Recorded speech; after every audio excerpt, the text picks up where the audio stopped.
गर्ज करें कि 11 एमएलए रिजाइन कर रहे हैं। ओह यार, वो बड़े एमएलए इतना बेवकूफ़ नहीं होता। एमएलए बनते बनते पापड़ बेलने पड़ते हैं।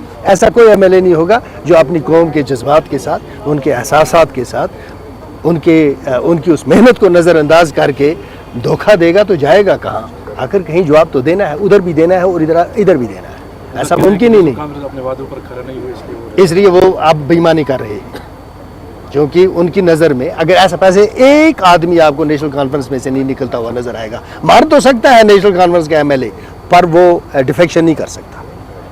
This is place it on record. A national conference MLA can die, but trust me, nobody will leave national conference. Sajad Lone ने भी कल इल्जाम लगाया कि बहुत जल्द आता है कि शोर क्यों बचा इन्होंने 3 दिन। जी, सजाद लोन ने भी उनको कभी समझ नहीं आएगा। He'll never understand it. क्योंकि जो आदमी अंडरस्टैंड करना ना चाहे उसको किस तरह समझाए?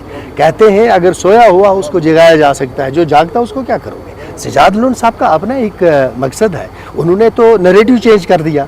जो नरेटिव कहीं और होना चाहिए था, उन्होंने उसका टारगेट नेशनल कॉन्फ्रेंस को बना दिया। पीडीपी को टारगेट कहीं और करना चाहिए था, नरेटिव नेशनल कॉन्फ्रेंस है। तो वो नहीं चाहते हैं कि भी भारतीय जनता पार्टी की तरफ उंगली उठे। उनकी ख्वाहिश ये है कि नेशनल कॉन्फ्रेंस इसमें कंज्यूम हो, और वो इसीलिए उनको इस्तेमाल किया जा रहा है ताकि नेशनल कॉन्फ्रेंस को कमज़ोर करें और उसमें उनको कोई स्पेस मिले। इस तरह नेशनल कॉन्फ्रेंस कमज़ोर नहीं होगी। ट्रेन आने वाला था, मोदी जी को भी यहाँ पे आना था। रोज ये डेट चेंज होते हैं। ये मैं प्राइम मिनिस्टर साहब के बारे में मैं कभी कोई कमेंट नहीं करता। Thank you.